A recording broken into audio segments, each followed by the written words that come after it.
പ്രസിഡന്റിന്റെ അംഗരക്ഷക സേനയിലേക്കുള്ള നിയമനം ഇന്നും രജപുത്രർ, ജാട്ടുകൾ, ജാട്ട് സിഖുകാർ എന്നീ വിഭാഗങ്ങളിൽപ്പെട്ടവർക്ക് മാത്രമാണ്. കൊളോണിയൽ കാലഘട്ടത്തിന്റെ അവശിഷ്ടങ്ങൾ ഉപേക്ഷിച്ചെന്ന് അഭിമാനത്തോടെ പറയുന്ന ഇന്ത്യ, എന്നാൽ വിവേചനപരമായ നിയമന രീതികൾ ഇന്നും അതേപടി തുടരുകയാണ്. സ്വതന്ത്ര ഇന്ത്യയുടെ ഭരണഘടന വിഭാവനം ചെയ്യുന്ന സമത്വത്തിനും തുല്യ അവസരത്തിനും നേർവിപരീതമാണിത്. ഒരു ജനാധിപത്യ റിപ്പബ്ലിക്കിൽ ഒന്നും ഒരിക്കലും ഭരണഘടനയേക്കാൾ ഉയർത്തിലാകാൻ പാടില്ല. ജനനമല്ല, കഴിവും അർഹതയുമായിരിക്കണം രാജ്യത്തെ ഏറ്റവും അഭിമാനകരമായ സൈനിക ചുമതലകളിലേക്കുള്ള മാനദണ്ഡം.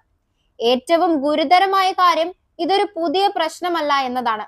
സ്വാതന്ത്ര്യം ലഭിച്ച് 8 പതിറ്റാണ്ട് പിന്നിടുമ്പോഴും ഈ വിവേചനപരമായ രീതി അവസാനിപ്പിക്കാൻ ഒരു സർക്കാരും തയ്യാറായിട്ടില്ല.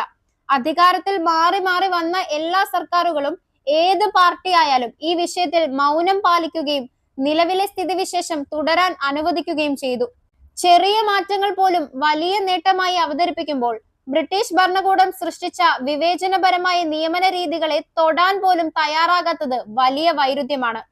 ഒരു റിപ്പബ്ലിക്കിന്റെ പരമോന്നത ഭരണഘടനാ പദവിയായ രാഷ്ട്രപതിയുടെ അംഗരക്ഷക സേനയിൽ സേവനം അനുഷ്ഠിക്കുവാനുള്ള അവസരം ഏതെങ്കിലും പ്രത്യേക ജാതിയുടെയോ സമൂഹത്തിന്റെയോ അവകാശമാകരുത്. ഇന്ത്യയിലെ ഓരോ പൗരനും തുല്യമായി മത്സരിക്കുവാനും യോഗ്യത തെളിയിക്കുവാനും കഴിയുന്ന സംവിധാനമായിരിക്കണം അത്. അതാണ് സ്വതന്ത്ര ഇന്ത്യയുടെ യഥാർത്ഥ മുഖം.